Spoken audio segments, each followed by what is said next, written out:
जी नमस्कार दोस्तों, मैं रविंदर सिंह RWR क्लासेस में आपका हार्दिक स्वागत करता हूं। आज हम डिस्कस करेंगे 26 फरवरी का करंट अफेयर जो कुमार गौरव सर की क्लासेस से है। चलो फटाफट रिवीजन करते हैं। तो आज का पहला क्वेश्चन है, अंतर्राष्ट्रीय श्रम संगठन के कार्यस्थल पर हिंसा और उत्पीड़न कन्वेंशन का अनुमोदन करने वाला फर्स्ट एशियाई देश कौन बना है। तो फर्स्ट एशियाई देश कौन बन गया है? फिलीपींस फर्स्ट एशियाई देश बना है। वर्ल्ड का 38 नंबर का देश बना है, पर एशिया का ये फर्स्ट नंबर का देश बना है। तो वर्ल्ड में फर्स्ट नंबर का देश कौन बना था?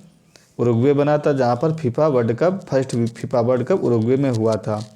अब आईएलओ के बारे में डिस्कस कर लेते हैं, जिसका फुल फॉर्म अंतरश्रम संगठन है। तो इसका हेडक्वार्टर कहाँ है? जिनेवा में है, जिसकी स्थापना 1919 में हुई थी। इस कन्वेंशन का नाम क्या दिया गया? इस कन्वेंशन का नाम दिया गया है 1990 कन्वेंशन नंबर 1990। फिलीपींस की राजधानी क्या है? मनीला है। एडीबी का मुख्यालय कहाँ पर है? फिलीपींस में है। चावल अनुसंधान केंद्र भी फिलीपींस में है। आज का अगला क्वेश्चन जो सेकंड नंबर क्वेश्चन है, हाल ही में एफएटीएफ ने वित्तीय अपराध निगरानी ग्रे सूची से किसे बाहर कर दिया? तो वित्तीय अपराध मामले से ग्रे सूची से 4 देशों को बाहर किया गया है। वो 4 देश कौन कौन से? UAE, Uganda, Barbados and Gibraltar. ये 4 देश हैं जिसको कि एफएटीएफ ने ग्रे सूची से बाहर कर दिया है। तो ग्रे सूची क्या होती है? ग्रे सूची में एफएटीएफ में 2 सूचियाँ होती हैं, ग्रे लिस्ट और ब्लैक लिस्ट। ब्लैक लिस्ट वो होते हैं, ब्लैक लिस्ट में 3 देश शामिल हैं, जिसमें ईरान, म्यांमार और नॉर्थ कोरिया, और बाकी देश ग्रे लिस्ट में शामिल हैं। वे देश जिनको आतंकवाद फंड करते हैं वो देश इसमें ब्लैक लिस्ट और ग्रे लिस्ट में शामिल होते हैं। ग्रे लिस्ट में वो शामिल होते हैं जिन पर शंका जताई जाती है और जिस पर विश्वास हो जाता है वो ब्लैक लिस्ट में शामिल होते हैं। तो ईरान, म्यांमार और नॉर्थ कोरिया 3 देश ब्लैक लिस्ट में शामिल है, मतलब इन देशों को आतंकवाद फंडिंग करता है। एफएटीएफ के बारे में जानते हैं। एफएटीएफ 1989 में इसकी स्थापना हुई थी। हेडक्वार्टर इसका पेरिस फ्रांस में है। आतंकवाद की फंडिंग को रोकना इसका मुख्य उद्देश्य रहा हुआ है। ब्रिक्स में 5 देश शामिल हुए हैं हाल ही में। वो कौन कौन से हैं? यूएई, ईरान, मिस्र, सऊदी अरेबिया और इथियोपिया। ये 5 देश अभी हाल ही में ब्रिक्स में शामिल हुए। अर्जेंटीना देश ने क्या किया था? 2000 अभी हाल ही में मना कर दिया कि मैं ब्रिक्स में शामिल नहीं हुआ। तो हाल ही में पुलिस में एक क्वेश्चन पूछा गया था, कौन सा ऐसा देश है जिसने ब्रिक्स में शामिल होने से मना कर दिया? तो अर्जेंटीना देश है। भारत कब शामिल हुआ था एफएटीएफ में? तो 2010 में भारत शामिल हुआ था। आज का अगला और हमारा तीसरा नंबर का क्वेश्चन है, धर्म गार्जियन अभ्यास किस किस के बीच हुआ है? तो धर्म गार्जियन अभ्यास भारत और जापान के बीच में हुआ है। कहाँ हुआ है? तो राजस्थान के महाजन फील्ड जो स्थान पर है, बीकानेर में पड़ता है। बीकानेर में महाजन फील्ड स्थान पड़ता है। बीकानेर कहाँ पड़ता है? राजस्थान में पड़ता है। तो महाजन फील्ड स्टार बीकानेर में भारत जापान के बीच धर्म गार्जियन अभ्यास हुआ है। इंडिया की तरफ से राजपुताना राइफल्स भाग लेगी। राजपुताना जो राइफल्स टुकड़ी है इंडियन आर्मी की, वो भाग लेगी इस धर्म गार्जियन में।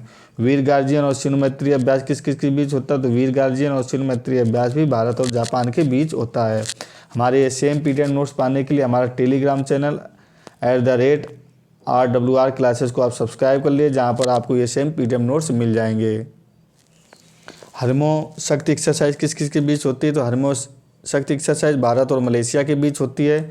एकता एक्सरसाइज भारत और मालदीव के बीच होती है। एलिफेंट एक्सरसाइज भारत और मंगोलिया के बीच होती है। दोस्ती एक्सरसाइज अभी हाल ही में हुई है, 2 दिन पहले मैंने इसको आपको डिस्कस किया था। दोस्ती एक्सरसाइज भारत, श्रीलंका एवं मालदीव के बीच होती है। तो इसमें त्रिपक्षीय अभ्यास है, भारत, श्रीलंका एवं मालदीव दोस्ती एक्सरसाइज हुई है। फर्स्ट टाइम हुआ तो ये मोस्ट इंपॉर्टेंट एग्जाम के लिए बन जाता है। इक्विवेरियन एक्सरसाइज भारत एवं मालदीव के बीच इक्विवेरियन एक्सरसाइज होती है। आज का तीसरा क्वेश्चन जो चौथा नंबर तीसरा क्वेश्चन डिस्कस हो गया। चौथा नंबर क्वेश्चन डिस्कस करते हैं, एसईसीआई ने भारत की सबसे बड़ी सौर बैटरी परियोजना का अनावरण कहाँ किया? तो एसईसीआई ने भारत की सबसे बड़ी सौर बैटरी परियोजना का अनावरण किया। वो कहाँ पे किया? छत्तीसगढ़ में इसका अनावरण किया गया है। छत्तीसगढ़ के राजनंदा गांव पड़ता है जगह का नाम, उधर पर इसका अनावरण किया गया है। एसईसीआई के बारे में जान लेते हैं। एसईसीआई का फुल फॉर्म है solar energy corporation of India. तो एसईसीआई फुल फॉर्म पूछ सकता है, solar energy C for corporation of India. ये किस लिए किया? नवीकरणीय मंत्रालय ने इसको लॉन्च किया है। इसको सोलर एनर्जी को बढ़ावा देने के लिए एसईसीआई योजना लॉन्च की गई है। इसको फंडिंग कौन करेगा, धनराशि कौन देगा, तो विश्व बैंक इसको फंडिंग देगा, जिससे योजना चालू होगी। एनटीपीसी ने क्या होता है, national thermal power corporation limited होता है एनटीपीसी का फुल फॉर्म। तो एनटीपीसी की फर्स्ट सौर परियोजना कौन सी थी और कहाँ स्थापित की थी, तो एनटीपीसी की फर्स्ट सौर परियोजना छत्तीसगढ़ राजस्थान में स्थापित की गई। तो छत्तीसगढ़ छत्तीसगढ़ ये नहीं है, छत्तीसगढ़ राजस्थान में एनटीपीसी ने फर्स्ट सौर परियोजना स्थापित की थी। लारा थर्मल पावर स्टेशन का शुभारंभ किया गया था, वो पीएम मोदी ने किया था। कहाँ किया था, छत्तीसगढ़ में। तो लारा थर्मल पावर स्टेशन का शुभारंभ हाल ही में मोदी जी ने किया है, उसका कहाँ किया है, छत्तीसगढ़ में। ये भी सोलर से ही संबंधित है। आज का 5वां क्वेश्चन, हाल ही में देश का सबसे लंबा केबल ब्रिज कहाँ बना है, तो हाल ही में देश का सबसे लंबा केबल ब्रिज सुदर्शन ब्रिज को नाम से जाना जाता है। ये कहाँ पर स्थित है, गुजरात में। इसका पुराना नाम क्या था, सुदर्शन ब्रिज को, इसको सिग्नेचर ब्रिज के नाम से जाना जाता है। इसका हाल ही में नाम सुदर्शन ब्रिज रख दिया है। यह तार से बना हुआ ब्रिज है। किससे बना है, तार से बना हुआ है। इंडिया का सबसे बड़ा ब्रिज है। इसका शुभारंभ किसने किया, पीएम मोदी ने इसका शुभारंभ किया है। इसकी लंबाई कितनी है, 2.32 किलोमीटर इसकी लंबाई है। ओखा भूमि से बेट द्वारका को जोड़ेगा। तो कहाँ से कहाँ तक जोड़ेगा, ओखा भूमि से जो मुख्य भूमि है उसको बेट द्वारका इसके बीच में ये स्थित है। और ये कहाँ, अरब सागर में। ये एरिया कहाँ पड़ता है, अरब सागर में पड़ता है। तो अरब सागर में ये बना हुआ है। अब लल्लन टॉप के बारे में कुछ जानकारी लेते हैं। भगवान श्री कृष्ण की नगरी है ये। द्वारका नगरी किसकी थी, भगवान श्री कृष्ण कहाँ से संबंधित थे, द्वारका नगरी से संबंधित थे। देश का सबसे लंबा नदी ब्रिज कौन सा है, देश का सबसे लंबा नदी ब्रिज ढोला सादिया ब्रिज है, जो कहाँ पड़ता है, असम में। ठीक है, 9.15 किलोमीटर है। ढोला ब्रिज की लंबाई कितनी है, 9.15 किलोमीटर। लोही नदी पर स्थित है। लोही नदी कहाँ पर है, असम में। ब्रह्मपुत्र की क्या है ये, सहायक नदी। लोही नदी ब्रह्मपुत्र की सहायक नदी। ढोलिया सादिया ब्रिज कहाँ पड़ता है, असम में। 9.15 किलोमीटर है। देश का सबसे लंबा नदी पर बना हुआ ब्रिज है ये। और देश का सबसे लंबा ब्रिज जो समुद्र पर बना है वो कौन सा है, तो अटल सेतु के नाम से जानते हैं, जो समुद्र पर बना देश का सबसे लंबा ब्रिज है। इसकी लंबाई कितनी, 21.8 किलोमीटर इसकी लंबाई है अटल सेतु को। ये किसको जोड़ेगा, मुंबई से नवी मुंबई को जोड़ेगा। एक क्वेश्चन और है, ढोला सादिया ब्रिज का पुराना नाम क्या था, भूपेन हजारिका ब्रिज भी इसी को कहते हैं, ढोला सादिया ब्रिज को। हमारा टेलीग्राम चैनल है RWR क्लासेस, इसको आप ज्वाइन कर लीजिएगा। इधर पर आपको फ्री में ये PDF नोट्स मिल जाएंगे।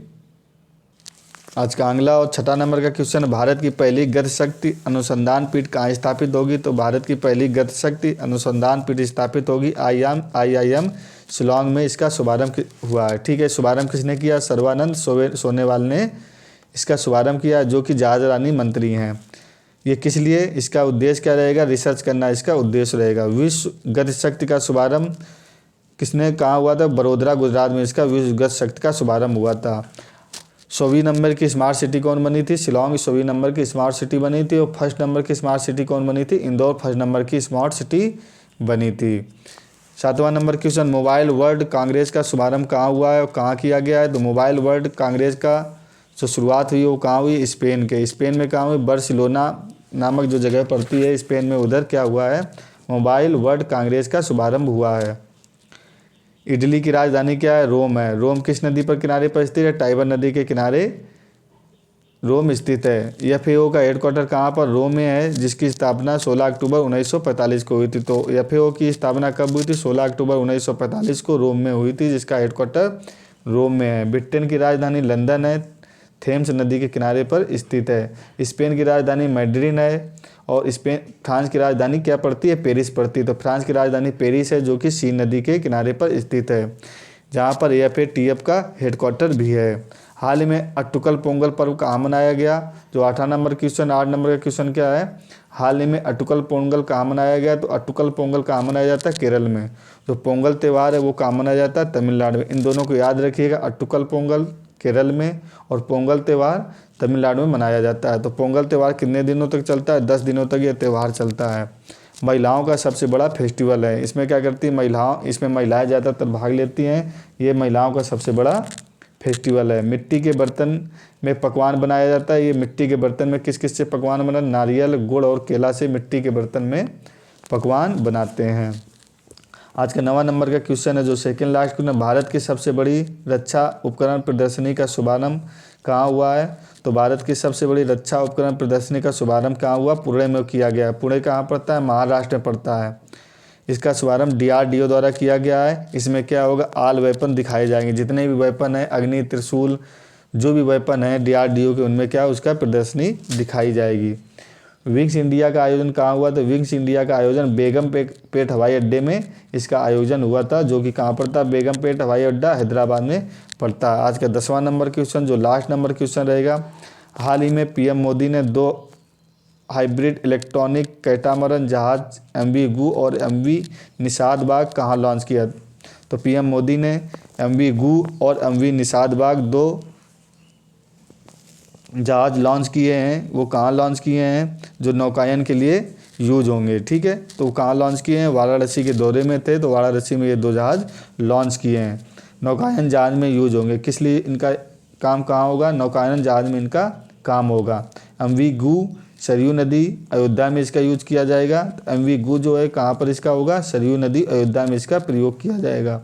MV निषाद बाग गंगा नदी में, और ये वाराणसी में, गंगा नदी में कहाँ पर, वाराणसी में इसका प्रयोग किया जाएगा। इसकी क्षमता कितनी, 50 यात्री एक टाइम पे इसमें बैठ सकते हैं और यात्रा एक देश से दूसरे तक एंजॉय कर सकते हैं।